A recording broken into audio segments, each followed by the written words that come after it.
Alright, who's ready for some trash talking?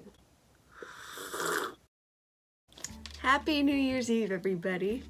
I hope you have a nice party to go to, or if you like me, staying warm and cozy in your bed and wishing for the best year, because last few years weren't so great, but anyway, so after I've made my top 6 movies of 2018, I was gonna put my top 5 worst movies of 2018 right after it, but then it's like over 16 minutes long and I had to go to work, so I was gonna make a separate video and this is it. Obviously. I made a top 5 worst movies list of 2018, but to be honest, I don't see a preview for a movie, and if I think it's gonna be bad, I'm not gonna go see it. So these are probably not the worst movies, but they were the most disappointing. Like, I thought they were gonna be good, but they were not. So, let's do this. Mary Poppins Returns. Okay, I made a 15-minute rant on this movie already, so if you want to check that out, click here, I believe. Yeah. But basically, to sum it all up, I loved the music and the choreography. It was fantastic, amazing. But what disappointed me about this movie was they tried to sell it as a sequel to the original movie, but I don't think it was. I think it was an adaptation of the books, and it was a sequel to the original book. But then you have Dick Van Dyke coming in. It was just really confusing to me, because if it's a sequel to the movie, you would think it would be more like the original movie, but it wasn't. And I didn't like Emily Blunt's performance, and I just think people should just watch the original. It's one of those remakes that you can skip, pretty much. Halloween. Okay, I know a lot of people really like this movie, and I'm a huge Halloween fan. I've seen all of them. Yes, even Resurrection. And I really enjoyed my experience in the theater while watching this movie. However, it had a lot of problems. For instance, the dialogue was really bad. Like, cringy bad. Literally, like, every 5 minutes they were telling Laurie Strode, think about your past. Do you remember your past? And it got really annoying after a while, and I felt like they really didn't know what to do with her character. And let me get into that. They made Laurie Strode a psychopath. Like, almost as much as Michael. If you're gonna erase all of the sequels and just have this as a direct one from the original, it makes Laurie Strode look completely nuts. Because why is she so obsessed with Michael and so confident that he's gonna escape if this event only happened one time? It would make sense if you counted most of the sequels. How he broke out multiple times where she wasn't involved. It would make a lot of sense if that she would be like hyped up and crazy because she thinks that he's gonna go after her. But if we don't count the sequels and it's just from the original, what makes her think he's gonna break out?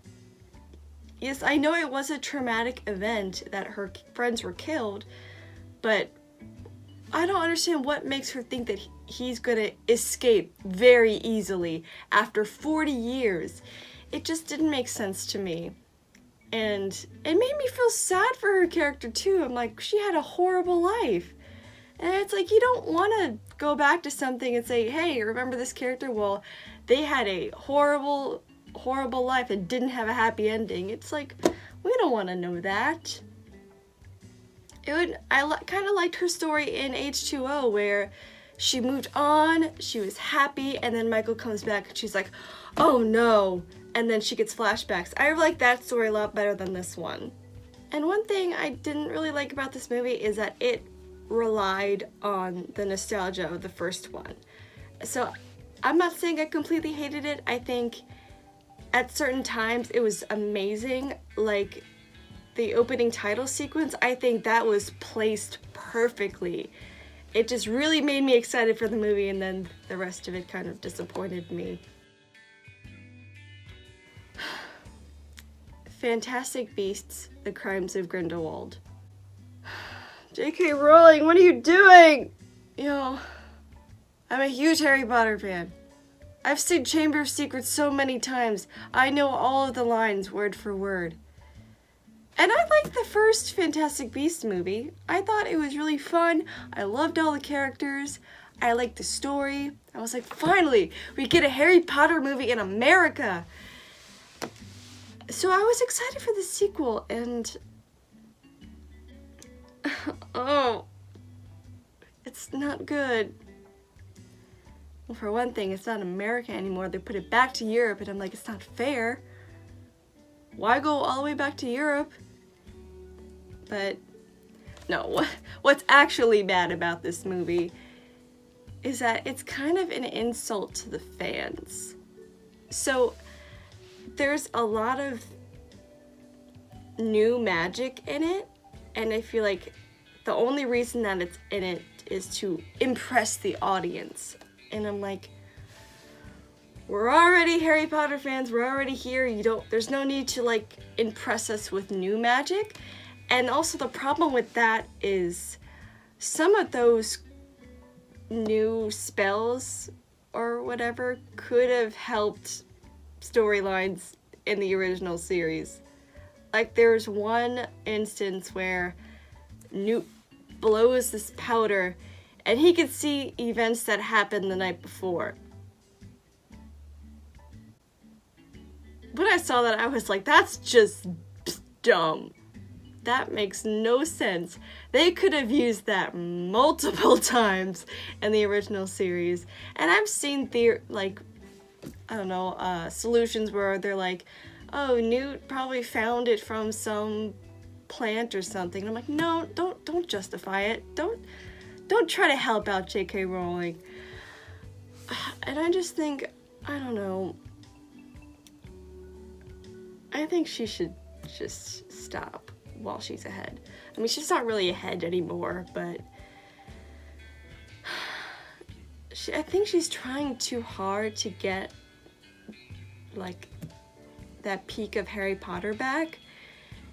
And I'm sorry, you just can't. The series is over and the hype is pretty much gone now. And I mean, yeah, there's still fans like me, but you can't try to keep impressing us with new things and changing canon. The worst part about this movie is that it changes canon, and you can't do that. Oh, there's a part at the end where they reveal something, and I know there are theories that it's just a lie, that's not actually true, but still, it still made me so mad when I came out of the theater. And you don't want to make your fans mad. Who wants to make their fans mad? Oh! You know, I just realized I probably shouldn't say anything bad about this movie because these are my only chances to be in a Harry Potter movie. So, I'm sorry, J.K. Rowling, this is a great movie. Hire me, please. The positives I will say about this movie are that I love the actors. I love all of the acting in this movie. The characters from the previous one are in this one, and they're so great. You know, always love Eddie Redmayne. He's just adorable. And of course, there are some instances of the magic being, you know, great and nostalgic, but overall, it was such a downer. I really did not enjoy this movie. Sorry to bother you. When I saw the preview for this movie, I was like, oh, that looks kind of cool. And it got really weird. So,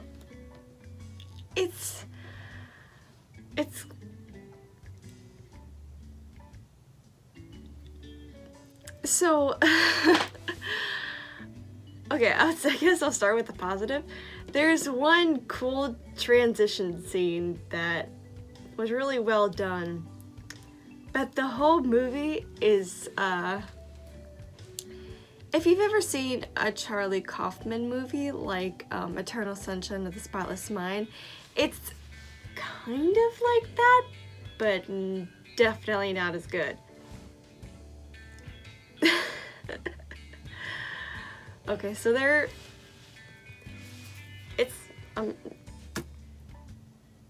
I'm really bad at explaining this movie. It just kind of like throws different messages in your face, and pretty much my face the entire movie was this.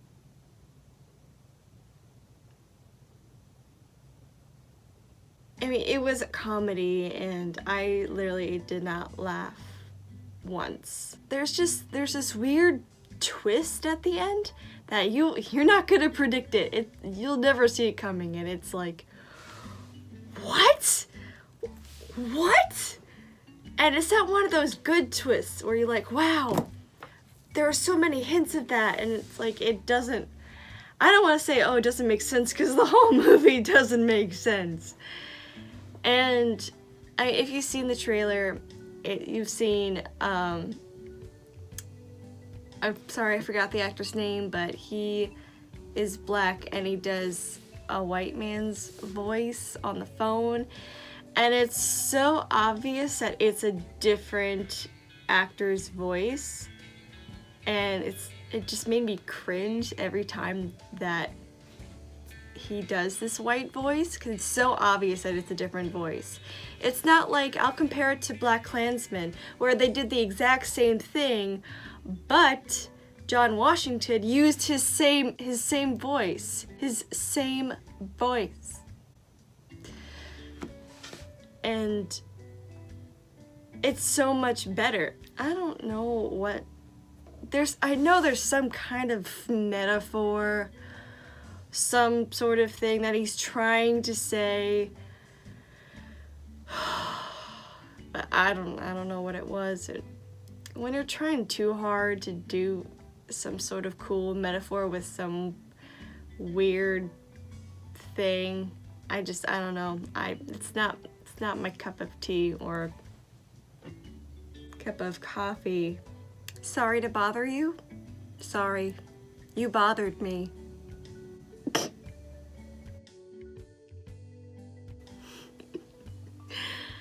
So, I forgot this movie came out this year. That's how much I've blocked it from my mind. Unsane.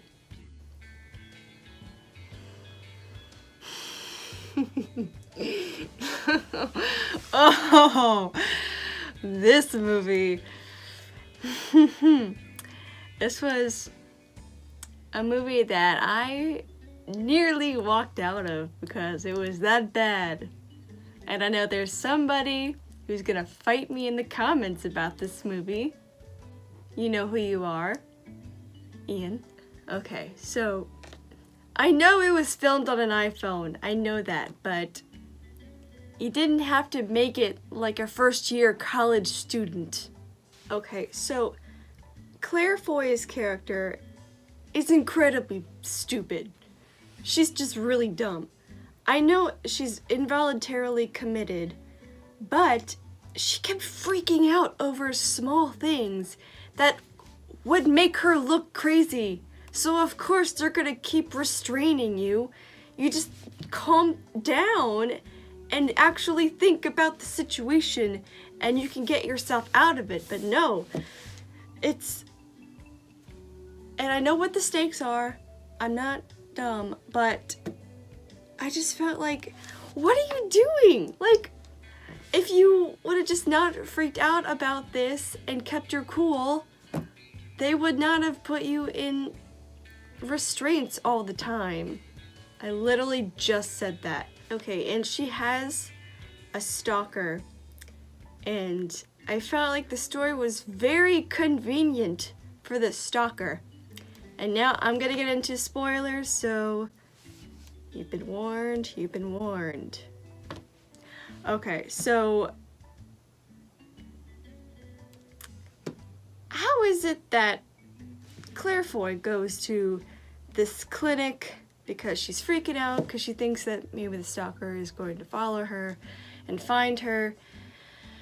And so she talks to this therapist, I guess, and he or she, I don't really remember, asks her, oh, do you have suicidal thoughts? And she's like, well, I might have. And that's the whole scam that they commit her off of that. I know it's a scam in the movie, but that's not the part that I had like a problem with. So they involuntarily commit her off of that.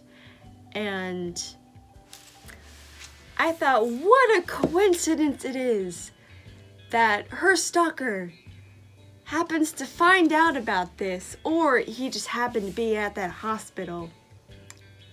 And he murders a doctor and impersonates him at this hospital. I'm like, wow, isn't it convenient that he finds Claire Foy at this hospital, and he's like, great, she's trapped. I'm just gonna straight up murder this doctor, take all of his identifications, and impersonate him.